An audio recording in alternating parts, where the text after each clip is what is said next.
So what we're going over in this video is the left hand warm-ups for violin and viola. And we are combining this for violin and viola because it'll move in the same finger pattern with first, second, and third finger as each other. However, what is to note for everyone is that violin, we're starting on our open G, which is what I'll be playing. So that'll be exercises A through E. And so for viola, since I'm playing on my open G here, it's going to sound like exercises F through J, but it is going to look like your exercises A through E. So violins, you're going to start on your open G string. Violas, you're going to want to start on your open C string when you actually practice this, starting from the very beginning of the page. What I'm playing is going to sound like the same notes from the other ones. But A through E for everyone will be on our lowest string. F through J is on our next string up here. Then K through O is on our second highest string. And then P to T is on our highest string. So it's the same pattern for each chunk. All we're doing is we're moving it up a string. The other thing I have handy ready to go is my metronome, and it is set to 60 beats per minute. We're going to start this exercise nice and slow, because what we're going to focus on is making sure that our left hand fingers are landing right where they're supposed to on our fingerboard and keeping everything nicely in tune.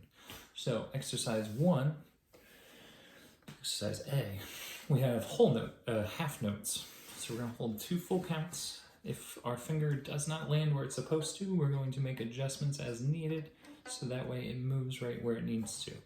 So, first finger is normal, second finger is normal, third finger is buddied up right next to second finger, and in my case, first finger's on blue tape, third finger's on yellow tape. I'm keeping those very, very specifically right there.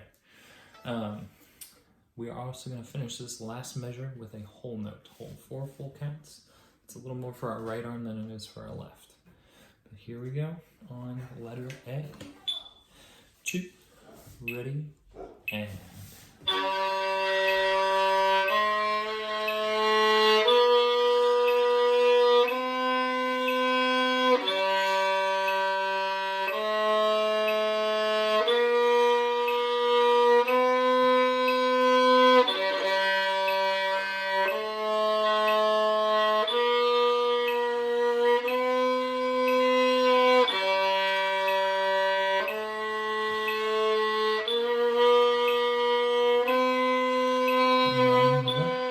Two, 3, 4, off.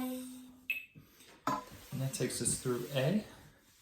As we move to letter B, exercise B, we're going to play each note twice now as quarter notes. So we'll have our G, G, A, B, and so on. So let's go ahead and let's see how that sounds for us. Still ending though with a whole note, holding 3 full counts, 4 full counts nice and long. Ready, and B.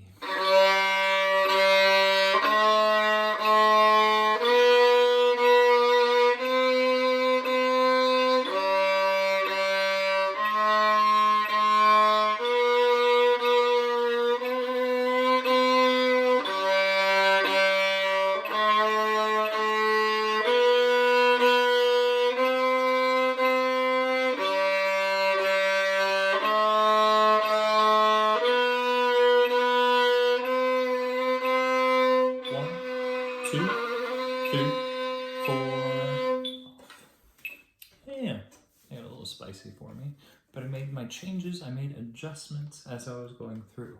And that's the nice thing about exercises A, B, and C is that they're slow enough that we can really hear and make changes if we need to.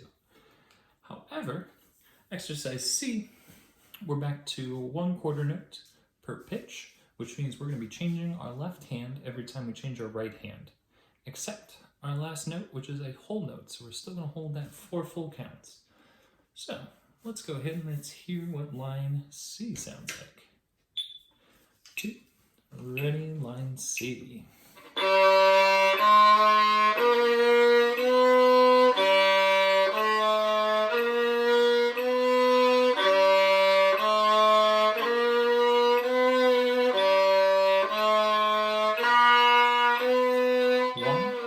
2, 3, 4, off.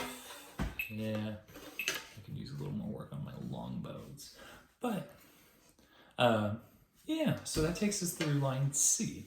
So lines A, B, and C all end with a whole note. Lines D and E do not. Lines D and E actually kind of work out well that we could keep playing them on repeat, and it's not going to sound like we've done anything too weird. I am going to only play them through one time each, but you can play them as many times as you would like if you want. So, letter D though, line D, we are playing each note twice for each time we move our left hand. So we'll have G, G, A, B, B, C, C.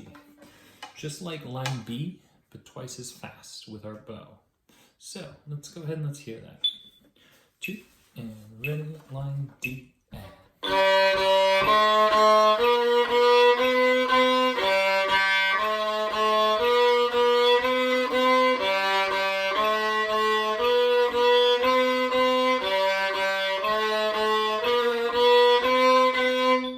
And that takes us through our line D there. We're being very deliberate and careful about where we place our fingers. And then a line E takes us back to changing our left hand every time we change our right hand. So this is just like line C, but twice as fast. So we have G, A, B, C, G, A, B, C. Let's go ahead and let's play through that one as well. 2, and ready, line E, and.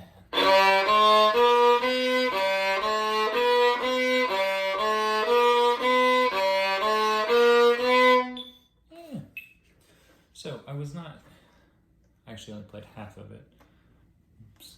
But I was not very accurate on my second finger placement, twice in there, and I made sure to make that change each time I heard it. So the first time, not great. Second time, it was better.